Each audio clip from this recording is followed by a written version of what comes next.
श्रीवास्तव हमारे सहयोगी। On the kind of chemistry that the Yadav family has always been known for in this round of elections. You have tried to bring the entire family together. You have tried to win over certain segments which have not voted traditionally. How does it look today in this phase for you? जैसा पहले चरण में किसान ने, नौजवानों ने मतदान किया, हर वर्ग के लोगों ने गठबंधन के साथ खड़े होकर के मतदान किया। दूसरे चरण में भी वही सब कुछ देखने को मिला है।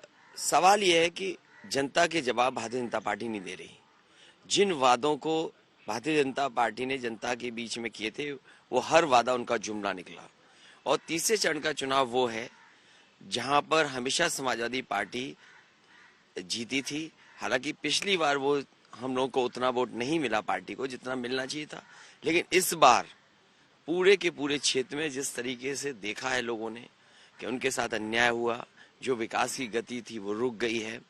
किसान को परेशानी उठानी पड़ी, न उनकी फसल खरीदी गई, धान लूटा गया, आलू बर्बाद हुआ, बिजली महंगी है, बड़े पैमाने पे बेरोजगारी है, जानवर से खेत नहीं बच पा रहे। ये तमाम सवाल हैं जिनका जवाब इस बार मतदान करके जनता देना चाहती है। समाजवादी पार्टी जनता के साथ है, जनता परिवर्तन चाहती है, जनता बदलाव चाहती है। अखिलेश, पिछले चुनाव में ये देखा गया कि बीजेपी ने इस आपके परिवार की, आपकी मुलायम सिंह यादव, आप शिवपाल जी की एक तो फैमिली फूड, उसके अलावा एक जो केमिस्ट्री थी आप लोगों की, उसको अरिथमेटिक से हराया। नॉन यादव, ओबीसी, दलित वोट प्लस अपर कास्ट को लेकर के वो आपसे आगे चले गए। 29 सीटों का लॉस हुआ आप लोगों को। इस बार आपने कोशिशें की हैं, कुछ नेताओं को लाए हैं। क्या आपको लगता है अम्बेडकरवादी आपकी जो कोशिश हुई है, ये कोशिशें आपको उस वोट बैंक को खींचने में मदद करेंगी? देखिए, भारतीय जनता पार्टी कंफ्यूज है। अगर नेताजी साथ नहीं खड़े हैं तो मैं जानता हूँ वो क्या भाषा का इस्तेमाल करते हैं। नेताजी साथ खड़े हो जाएं, वो अपने क्षेत्र में अगर वोट मांगने जाते हैं, केवल मेरे लिए नहीं बल्कि पूरी पार्टी के लिए अगर वो अपील करते हैं, अगर उनकी इच्छा है, जिंदगी उन्होंने गुजार दी राजनीति करते करते, अगर उन्हें पता है कि चुनाव हो रहा है और उनके क्षेत्र में लड़ रहा हूं मैं, अगर वोट मांगने आते हैं तो तकलीफ है। आखिरकार भारतीय जनता पार्टी को तकलीफ इस बात की है कि इस बार जनता उनके खिलाफ खड़ी है। नेताजी परिवार, चाचा सब लोग साथ आ गए हैं। ये बड़ी तकलीफ है क्योंकि भारतीय जनता पार्टी लोगों को झगड़ा लगा के राजनीति करती है, लोगों को बांट के राजनीति करती है। जब उत्तर प्रदेश की जनता को और किसानों को अपनी आय दोगुनी है, तब इनकी भाषा क्या है? नौजवानों को नौकरी नहीं दे पा रहे, रोजगार नहीं दे पा रहे, और भाषा देखिए क्या है इनकी। तो इसलिए इस बार मेरी कोशिश रही कि जहां क्षेत्रीय दलों को मैं साथ लाया हूं, इस क्षेत्र में भी जो हमारी पार्टी से अलग हो गए थे, चाहे वो चाचा ने जो नई पार्टी बना ली थी, उन सबको साथ लाने की कोशिश है। और उसका परिणाम अब दिखाई दे रहा है कि जैसा पहले चरण में हुआ, दूसरे चरण में हुआ, तीसरे चरण में भी बड़े पैमाने पर समाजवादी पार्टी और गठबंधन के पक्ष में मतदान होने जा रहा है। बीएसपी का थोड़ा मध्यम होना क्या आपके लिए फायदेमंद सिद्ध होता है बाइपोलर कॉन्टेस्ट होने में? नहीं, कई जगह बहुजन समाज पार्टी या बहुजन समाज पार्टी की विचारधारा को आगे बढ़ाने वाले लोग बड़े पैमाने पर समाजवादी पार्टी के साथ आए। और मैंने जगह जगह अपील की है कि जिस तरीके से भारतीय जनता पार्टी संविधान से खिलवाड़ कर रही है, लोकतंत्र से खिलवाड़ कर रही है, और जिस तरीके से प्राइवेटाइजेशन हो रहा है, हमारे अम्बेडकरवादी लोग ये जानते हैं कि यूपी में जब भी वाइस चांसलर का अपॉइंटमेंट हुआ है, उनके लोग नहीं है अपॉइंटमेंट में। जब प्रोफेसर्स की भर्ती हुई है, उसमें कोई उनका नहीं दिखाई देता है। और जिस तरीके से लगातार सरकार प्राइवेटाइजेशन कर रही है, वो अम्बेडकरवादी जानते हैं कि अंतोगत्वा ये लोकतंत्र में, संविधान में जो उन्हें व्यवस्था मिली थी हक और सम्मान की, वो ये सरकार छीनने वाली है। It's very interesting to see you talking about this Ambedkar ideology and signalling. एक जरूरी फैक्ट ये भी है कि इस इलाके में एक परेशानी रही कि, या पूरे यूपी में, कि एक शिकायत रही कि समाजवादी पार्टी आ रही, एक सरकार आने पे यादव्स का होल्ड बढ़ता है, नॉन यादव ओबीसी इग्नोर हो जाते हैं। क्या उसको करेक्ट करना चाहेंगे इस चुनाव में? देखिए, समाजवादी पार्टी ने इस बार पहले दिन से ये फैसला लिया कि सबको स्थान और सबको सम्मान, सबको संगठन में भी लिया। अम्बेडकर वाहिनी बनाई है, उसके राष्ट्रीय अध्यक्ष मिठाई लाल भारती हैं।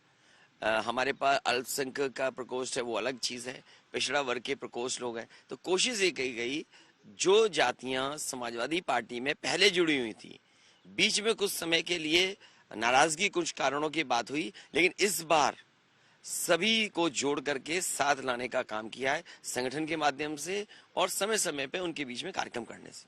अखिलेश, इम्पोर्टेंट फैक्टर ये भी है कि योगी आदित्यनाथ कल बोल रहे थे, पहले परिवारवाद, फिर गुंडागर्दीवाद और अब आतंकवाद, that now they are saying that you even have a terror connect.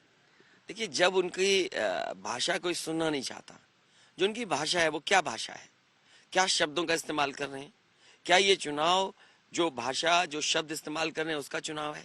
चुनाव उत्तर प्रदेश का इसलिए है कि आपने जनता को जो वादे किए थे, जो किसान को कहा कि आय दोगुनी हो जाएगी, आप आय दोगुनी नहीं कर पाए, आप किसानों का धान नहीं खरीद पाए, लूट हो गई धान में, आप किसानों को खाद और डीएपी समय पर नहीं दे पाए, बोरी में चोरी हो गई, बिजली का बिल महंगा है, अन्ना पशु या खुले जानवर इतने घूम रहे हैं कि उनको खेतों की रखवाली करनी पड़ रही है।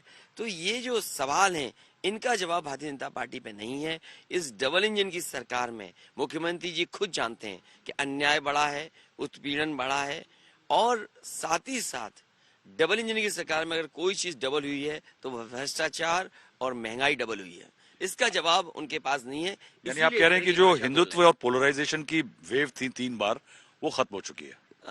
देखिए, ये बीजेपी का हमेशा जैसे ही चुनाव आता है वो उनका तरीका है काम करने का कि कैसे सोसाइटी को डिवाइड करें, कैसे हिंदू मुसलमान करें, हर पुरानी नई चीज या सदियों पुरानी चीजों को उखाड़ करके लाएंगे और जनता के सामने रखेंगे। लेकिन आज नौजवान जागरूक है, आज नौजवान नौकरी रोजगार चाहता है।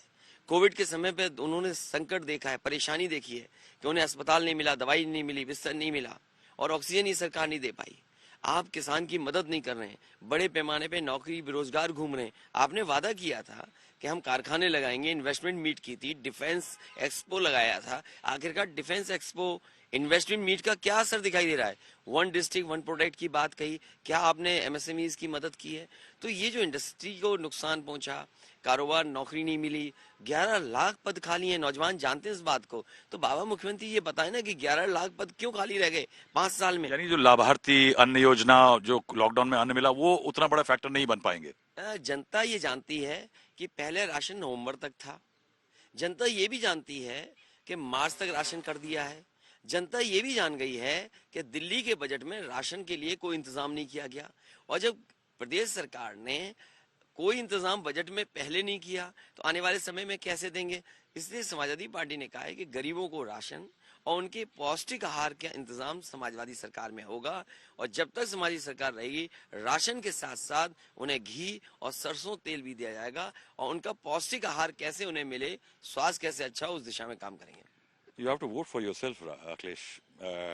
अपनी पार्टी के लिए वोट देने वाले जाने वाले हैं करहल।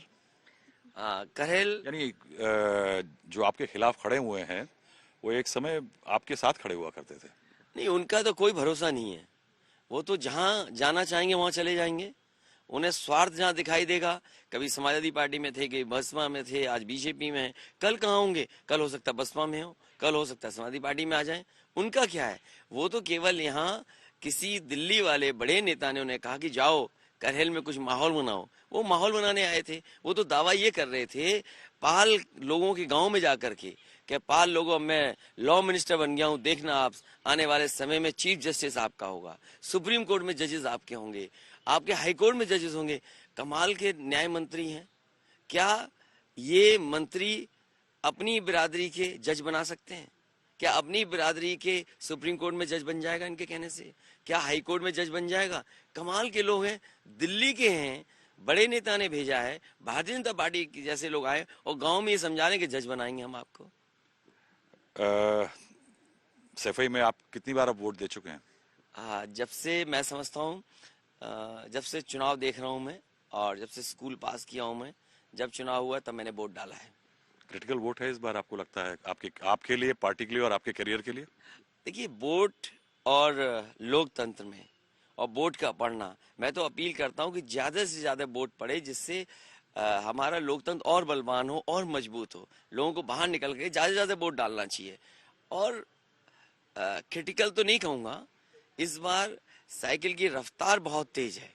इस बार पता नहीं भारतीय जनता पार्टी कहां पहुंच जाएगी। मुझे लगता है भारतीय जनता पार्टी जहां से शुरू की थी 47 सीट से 325 आए थे, ये दोबारा 47 पर पहुंच जाएंगे। We wish you luck, Akhilesh. Thank you so much. You're waiting to go to vote. Thank you very thank much you for so speaking to India Today. So, sounding Akhilesh Yadav, who is heading off to go and vote, Rahul.